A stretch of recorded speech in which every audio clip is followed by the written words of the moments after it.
Your brain is the most powerful weapon in the world. Once you put away your phones and your computers and all that we have nowadays, yeah, it's great. We're up to date. But your brain is the only thing you have when you're going through depression, when you're going through hard times, when you're going through death, real life. You can't Google that, man. You're alone. You're alone. You may have a shrink you're going to, you may have a best friend you're going to, but there's 24 hours in the day where you're alone in this brain, and your brain is talking to you in all kinds of ways, and it wants to control you and pull you in these different pockets. If you can't control your own brain and your brain controls you, you got to tell your brain where you want to go and how you want to go and how you want to get there. You got to control it. If not, it's over. What existed for me was, okay, man, how am I going to make this work? And all I knew back then was hard work. The only way anything gets accomplished. That's all I heard back in those days. You got to work hard. You got to work hard. I'm not getting I can't get this paragraph. I can't remember what the f***'s in this paragraph to pass this test to get in the military. Read again. Still not getting it. Read again. But if you're not getting it, write it out. And that's how I started learning. Okay, well, I got to write out everything I do. And then write it out again. And write it out again. And guess what happened? I got it. I can't swim. I'm negative buoyant. Go back again. I can't swim. Go back again. Go back again. Go back again. I got it.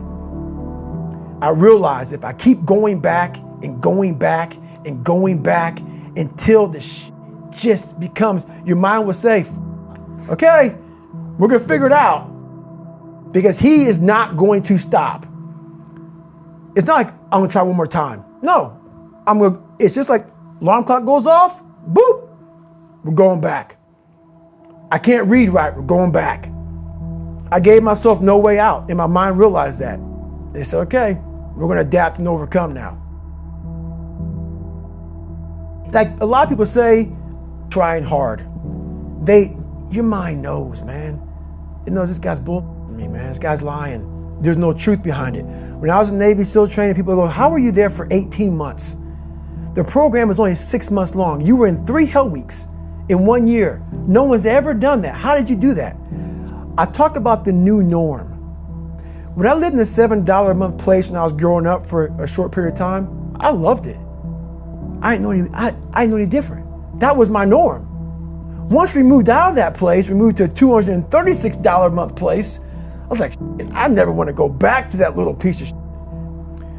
But if you go back to that $7 a month place and you realize this is where I live, this is all I got, your mind says, roger that, this is home. So when I was going through Navy SEAL training for 18 months and going back through all the hard parts over and over again, I told myself after the first time, I knew it was gonna be a long journey there. My body was breaking down. It was just how it was going on. I said, you know what? This is my new norm. So my mind said, it's like going to work. Like you go to work, you put your suit and tie on. I go into suffering every day. Every day, suffering, being broken, duct taping my feet up, stress fractures, shin splints, being broken. This is my new norm. And your mind says, if we're not broken, this ain't normal. We gotta be broken. So then your mind starts to get tougher and tougher and more callous. People, how'd you run on broken feet? Broken shins. My mind knew this is how we operate. We're in Navy SEAL training.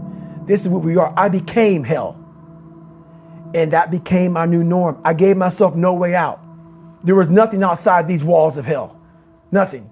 I love God, but for a short period of time, I became the devil, because that was hell. I became the boss, the owner, the CEO of Navy SEAL training. That was my mindset. And that's how you get through things. You immerse yourself in wherever it is, and you become that. You become that and give yourself no way out. When I was 297 pounds and I was fat as hell trying to be a Navy SEAL, the scariest thing in the world to me, even to this day, was that could have been the rest of my life. I thought then I was trying hard. That's the scariest thing in the world. I thought then 297 pound, working for Ecolab, spraying for cockroaches, making $1,000 a month. I thought that was me at my 100% potential. Come to find out, a few years later, I wasn't anywhere near that. 106 pounds less, graduated Navy SEAL training, went on to do all these other things. Looking back on that, that was me trying hard. That's why people gotta understand, what is in us, we have no idea until we start trying hard. And I mean really trying hard, where you're obsessed with, hey, this is my new norm. My new norm is that, wow, this isn't always fun. It's not always meant to be fun. And that's when you know you're trying hard. People hear my story and think this guy is sadistic. I realized how the brain works. I figured out how the brain works. I'm a scared kid, and that's what gives me so much power. I had no foundation, and I built this off of just researching the mind. The feeling you get is basically invincibility. You realize that you can't do it all the time. When you need to do it, I know I can go to a place that I can live in. And when you know that you can run on broken legs and you can do certain things that a lot of people can do, but they're not willing to do, this power, this sympathetic nervous system of fight or flight, and you're fighting, it gives you this charge of energy of when you're sitting there at 3:30, 4 o'clock in the morning and you're duct taping your feet up because they're broken, and you're doing it by yourself, and you're going through arguably one of the hardest training in the world.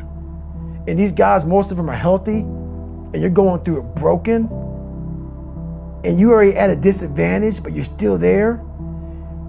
You can feed into that and tap into that for a lot of power. But if you look at it, well, I'm broken, man. I'm not gonna make it.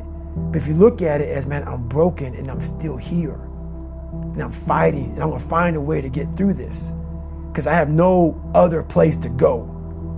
It gives you a lot of power. When things start to suck really, really bad, my brain and a lot of people's brain, they don't go to your dad beating you up. Your brain says, we gotta get the out of here. This is miserable.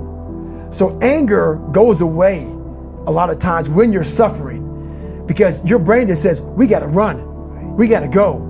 So that anger is not popping up saying, oh, I wanna show them, I wanna show those people. No, there has to be a much deeper, when I say deeper, it has to be down to mineral soil. It has to be down to that nice mineral soil where nothing can burn. You can't burn dirt. So it has to be down that low, that literally is something in you that's at the core of your soul. But you don't find it unless you spend a lot of time with what you want to be in life. I can't give that to you. Right. You can't give it to somebody. When you find your true passion in life, and my passion for me when like, oh, I want to be, I don't give a Navy SEALs, Army, I don't give a shit. I want to serve my country. I want to be someone that I'm proud of. I want to look at myself in the mirror because I was so disappointed. That accountability mirror I talk about, I was so disappointed in what I saw every day. I wanted everybody to love David Goggins. And a lot of people did. I didn't love myself. But I knew a lot of us want to find peace first. So people say, man, you always talk about this suffering and pain and I'm at peace right now because I went through that. Right? You don't find peace first. If you do, Merry Christmas. More power to you. More power to you. I found peace on the opposite end of finding myself. And no one really finds themselves without going through trials, tribulations, suffering, accountability. And accountability is suffering. Being accountable every day for doing right for yourself, for the people next to you, it's miserable. It's hard. So, even the smallest details.